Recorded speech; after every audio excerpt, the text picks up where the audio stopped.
Okay, my friends, this is Ruben Obed here, transmitting from sunny Puerto Rico, here in Dorado, Puerto Rico. And I'm showing you here my DIY solar system, which is consisted of 1930 watt solar panels. These are monocrystallines by the company Mighty Max Solar. You can find them on eBay. And I have this array in parallel, which is giving me a total of 570 watts running on an MPPT charge controller, an EP Ever Tracer. Now, this is another 100 watt panel from Mighty Max Solar, and this panel is part of the array, but it does have a separate charge controller on it. I'm actually waiting for Mighty Max Solar. They are sending me another one of these 100 watt panels, so I'm gonna have in total running on a 12 volt system. That'll be this is 570, 670, and with the other one 770 watts of power running on a 12 volt system that consists of 6 deep cycle batteries in parallel. Okay, over here I have one of these two cheapo 30 watt panels from China.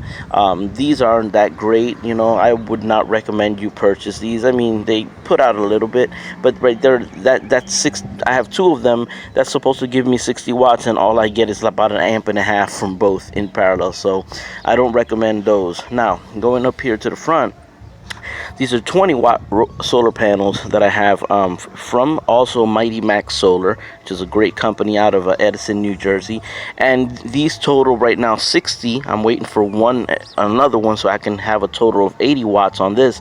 And this is connected to one deep cycle battery as well on a separate system that I have running. So but basically, let's get to the maintenance tip. Okay, now I don't, I am not trying to say that I'm an expert on this, but I have been doing this for a while and it's worked quite well.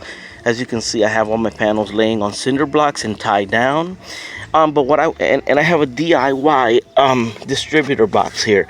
Now, what happens is this is like a little routine maintenance. I made this out of a old phone thing case, so it's not as pretty as I would like it to be. But as you can see, these bus bars, that's where I have everything connected. Okay, now what happens is that after a while, these cables here, for some reason, because of the amperage, and maybe it's because the box isn't perfectly sealed, they start to crud up and get some get like a little powdery residue, corrosion on the wires. And what I do to keep them nice and clean is I use regular WD-40, right? And I spray them right there, just on the side. I spray it, okay, and that keeps them nice and clean. On this side as well, I mean, there's probably some electricians out there saying, this guy is crazy, but this has worked for me and has kept my connections nice and clean. Okay, now what I do is, as well, before I started, let me rest this here for a second, because you can still hear my voice. I'm just trying to open this up. All right, apologize for that. When it gets cruddy, you could opt for taking every cable out and cleaning them. But what I do is I take this and I, pass it along and I clean it with this wire brush. Right now, there's really no need to it because I do this maintenance regularly, But I just use regular WD-40 for this, and it keeps them relatively, nice and clean. And my system works very, very well, let me tell you. So, and so you could use one of these. It doesn't have to be that. You could use any kind of a case, that'll work. But a little bit of WD-40 will keep those connections nice and clean without that nasty corrosion. And then with a little zip tie, what I do is, since this isn't a perfect case and I'm little by little building this system, so some things might look a little ghetto, and I apologize for that, but with a nice little zip tie, and I tie this in really nicely. You see what I'm saying? Right there, nice little zip tie, and we cut it off. Cut off that piece, trying to make it look a little bit neater.